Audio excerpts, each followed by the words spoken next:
नमस्कार साथियों, education special channel में आप सभी का स्वागत है।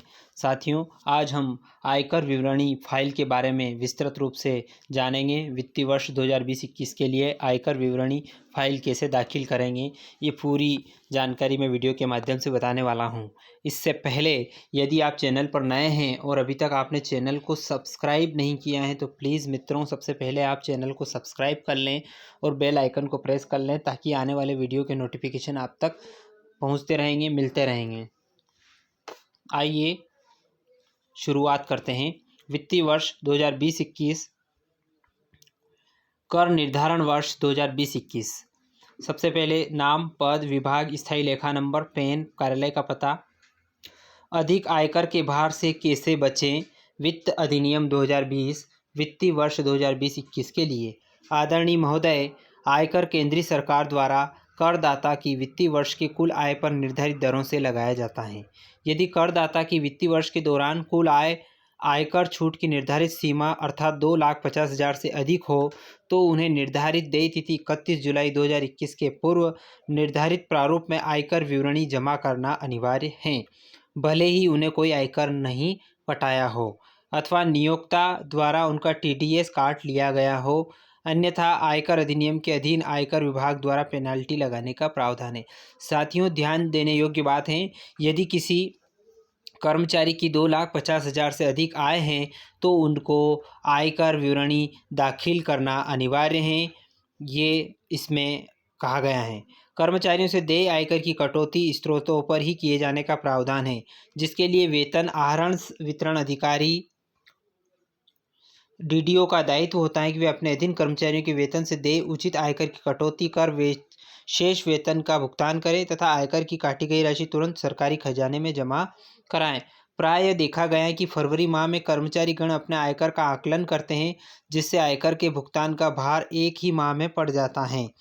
इन परेशानियों से बचने के लिए उन्हें वित्तीय वर्ष के प्रारंभ से ही अनुमानित आयकर का स्वयं आकलन करना चाहिए ताकि आयकर के भार से बचने के लिए समय समय पर विभिन्न योजनाओं में निवेश करते रहें, जिससे आयकर का भार एवं निवेश का भार एक साथ न आए। कर्मचारियों के नए वेतनमान पर लागू होने पर पिछले वर्षों का एरियर्स मिलने से उस वर्ष की कर योग्य आय बढ़ जाती हैं, जिससे आयकर की गणना अधिक आती हैं। अतः आयकर की गणना अधिक देयता से बचने के लिए शासन ने कर्मचारियों को विकल्प दिया है।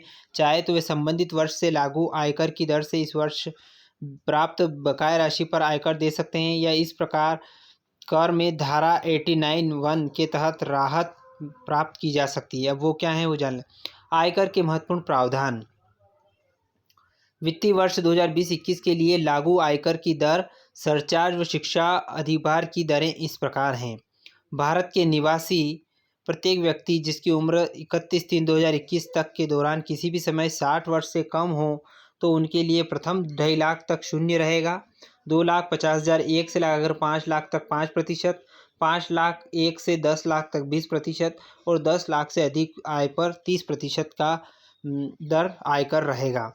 भारत में निवासी प्रत्येक व्यक्ति जिनकी उम्र गत 31 मार्च 2021 तक के दौरान 60 वर्ष से अधिक किंतु 80 से कम हो तो उनके लिए ये स्लैब रहेगा। 3 लाख तक शून्य, 3 लाख 1 से 5 लाख तक 5%, 5 लाख 1 से 10 लाख तक 20%, 10 लाख से अधिक पर 30% रहेगा। अब देखो, नया विकल्प 2021 के लिए रहेगा, ये हैं। वित्तीय वर्ष 2020-21 में वैकल्पिक स्लैब रेट लागू किया गया है, जिसे निर्धारित निम्नलिखित छूट प्राप्त नहीं कर सकेगा। अवकाश यात्रा छूट, मकान किराया भत्ता, विशेष भत्ता, मानव कटौती, प्रतिकर, मकान ऋण पर देय ब्याज की धारा 80C से 80U तक की सभी छूट जिसमें एम्प्लॉयर का एनपीएस में अंशदान धारा 80C सम्मिलित नहीं है। कर की दर निम्नानुसार रहेगी।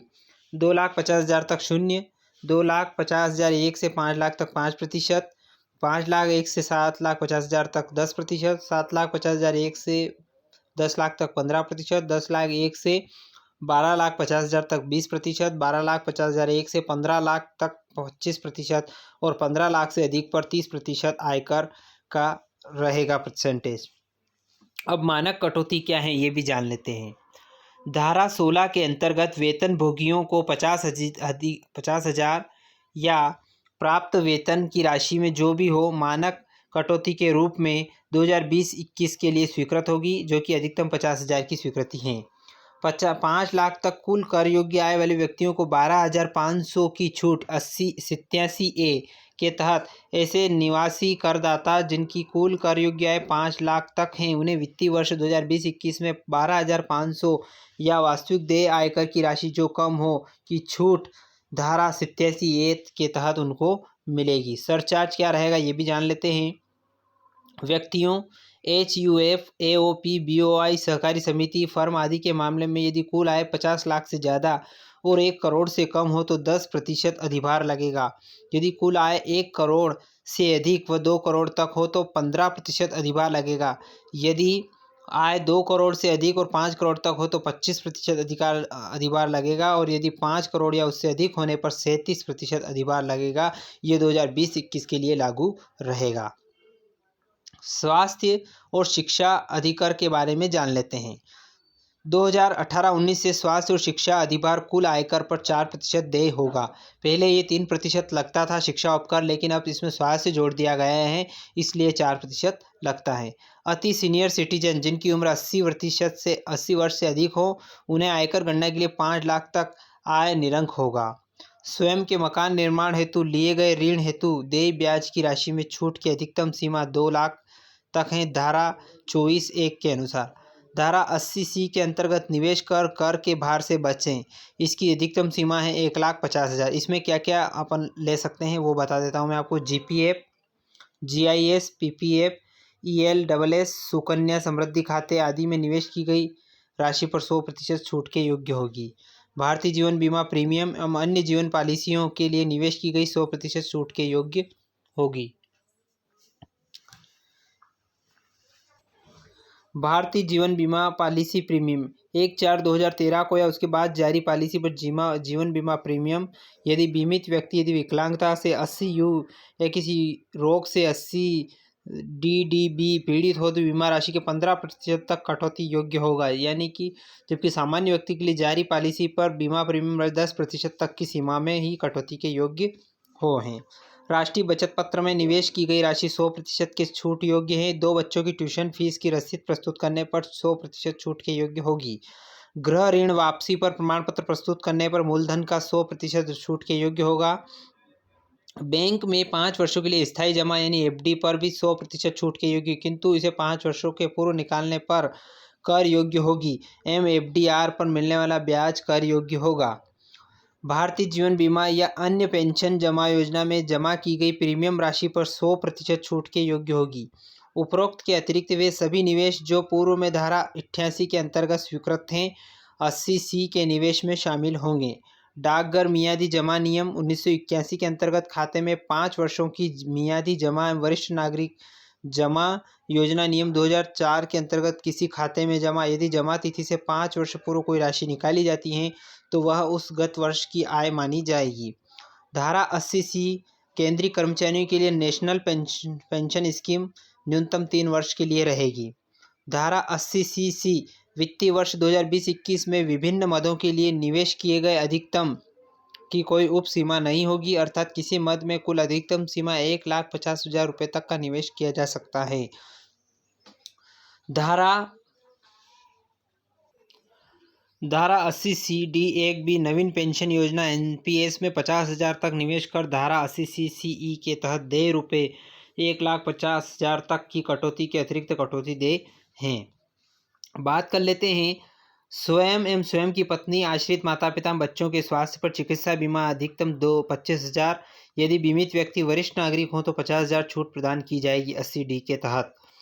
यदि कोई करदाता अपने माता पिता के लिए कोई स्वास्थ्य बीमा प्रीमियम का भुगतान करता है तो भुगतान के लिए 25,000 रुपये, और यदि माता पिता वरिष्ठ नागरिक हो तो 50,000 रुपये की अधिकतम कटौती स्वीकृति होगी। आश्रित विकलांग के उपचार एवं अनुरक्षण के खर्च विरुद्ध 75,000 रुपये की छूट एवं गंभीर विकलांगता की दशा में 1,25,000 की छूट प्रदान की जाएगी धारा 80DD के तहत। स्वयं या आश्रित के गंभीर बीमार आयकर बोर्ड द्वारा विनिर्दिष्ट के उपचार हेतु अधिकतम 40,000 रुपये की छूट। यदि केंद्र सरकार बीमित व्यक्ति वरिष्ठ नागरिक हो तो 1 लाख की छूट प्राप्त होगी। केंद्र सरकार द्वारा विनिर्दिष्ट कोष में दान देने पर दान की राशि के 50% एवं कुछ विशेष दानों पर 100% आय कटौती की जाए। प्रधानमंत्री राहत कोष में दिए गए दान पूर्णतः कटौती योग्य हैं। 80G के तहत शिक्षा ऋण पर ब्याज। धारा 80E के तहत शिक्षा ऋण ब्याज प्रमाणपत्र प्रस्तुत करने पर शिक्षा ऋण पर ब्याज की कटौती 100% होगी। रिहायशी मकान संपत्ति के लिए स्वीकृत ऋण पर ब्याज के संबंध में कटौती। धारा 80EE ऐसे व्यक्ति करदाता जो पहली बार घर खरीद रहे हैं को अतिरिक्त लाभ देने के उद्देश्य से आयकर अधिनियम के अंतर्गत यह नई धारा जोड़ी गई हैं और प्रावधान किया गया है कि कोई करदाता जो व्यक्ति हैं को उसकी कुल आय की गणना करते समय इस धारा के प्रावधानों के अनुसार उनके तहत किसी रिहायशी मकान के अधिग्रहण के उद्देश्य से किसी वित्तीय संस्थान के लिए लिए गए ऋण पर देय ब्याज कटौती के रूप में स्वीकृत होगा। आगे यह भी प्रावधान किया गया है कि धारा 80EE के अंतर्गत 1 अप्रैल 2016 या धारा 80EE के अंतर्गत 1 अप्रैल 2019 को प्रारंभ होने वाले कर निर्धारण वर्ष के लिए किसी व्यक्ति करदाता की कुल आय की गणना करते समय इस धारा के अंतर्गत कटौती की राशि धारा 80EE में 50,000 व धारा 80EE में 1 लाख से अधिक नहीं होगी। ऐसी दशा में जहां संबंधित गत वर्ष के लिए देय ब्याज की राशि 50,000 से कम है तो शेष राशि धारा 80EE में 1 अप्रैल 2017 धारा 80EE 1 अप्रैल 2020 में प्रारंभ होने वाले कर निर्धारण वर्ष में कटौती के रूप में स्वीकृत होगी। धारा 80EE में निर्धारण वर्ष 2017-18 से लागू, जबकि धारा 80EE निर्धारण वर्ष 2019-20 से लागू हैं। अब बात कर लेते हैं इन धाराओं के अंतर्गत कटौती की प्रमुख शर्तें निम्नलिखित हैं।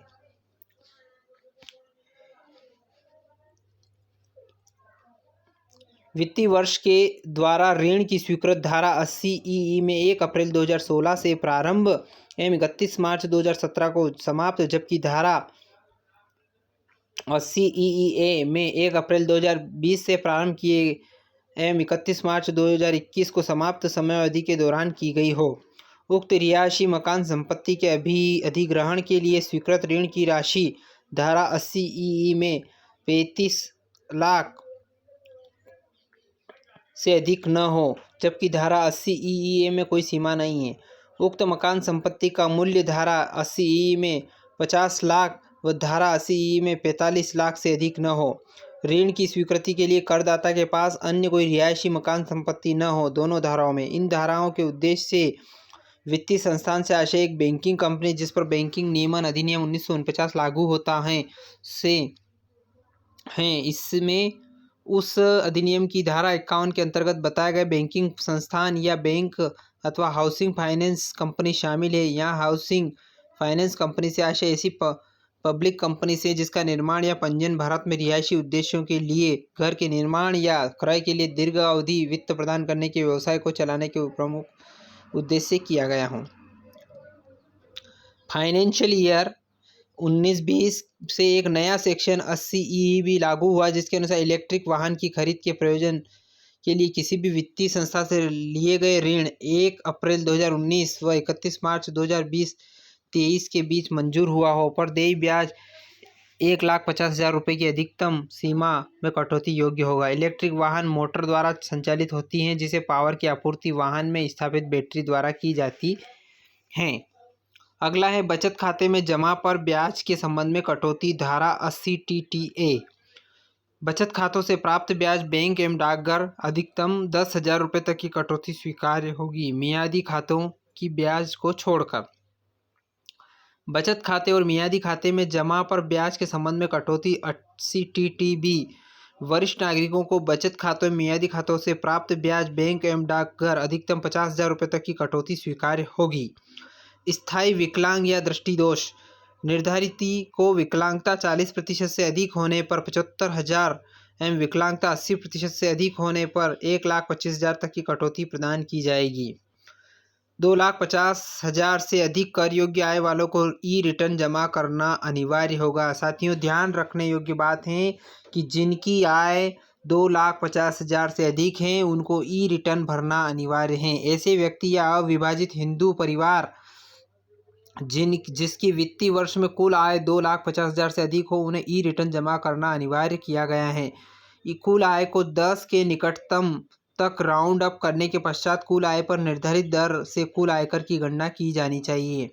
आयकर विवरणी नियत तिथि तक फाइल नहीं होने पर विलंब शुल्क कितना लगता है, ये भी जान लेते हैं। वित्तीय वर्ष 2020-21 के लिए कर निर्धारण वर्ष 21-22 में नियत दिनांक तक रिटर्न फाइल नहीं किया जाता है तो विलंबित रिटर्न कर निर्धारण वर्ष के अंतिम 31 मार्च तक रिटर्न दाखिल किया जा सकता है, परंतु इसके लिए विलंब शुल्क देय होगा। यदि कुल कर योग्य आय 5 लाख है तो 1,000 रुपये।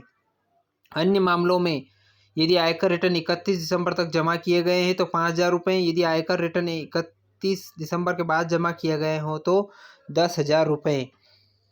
विशेष, एक व्यक्ति के पास एक से अधिक स्थायी लेखा संख्या पैन होने पर एक पैन कार्ड तुरंत आयकर विभाग को वापस करना चाहिए। जानबूझकर गलत पैन अंकित करना, यदि 2 पैन नंबर को रखने एवं प्रयोग करने पर 272(b) के तहत राशि 10,000 रुपये की पेनल्टी लगाई जा सकती है।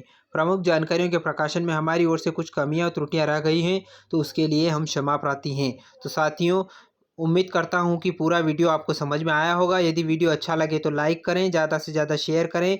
एक बार और आपसे निवेदन है, यदि आपने अभी तक चैनल को सब्सक्राइब नहीं किया है तो प्लीज़ आप चैनल को सब्सक्राइब कर लें और बेल आइकन को प्रेस कर लें ताकि आने वाले वीडियो के नोटिफिकेशन आपको मिलते रहेंगे। धन्यवाद साथियों। जय हिंद, जय भारत।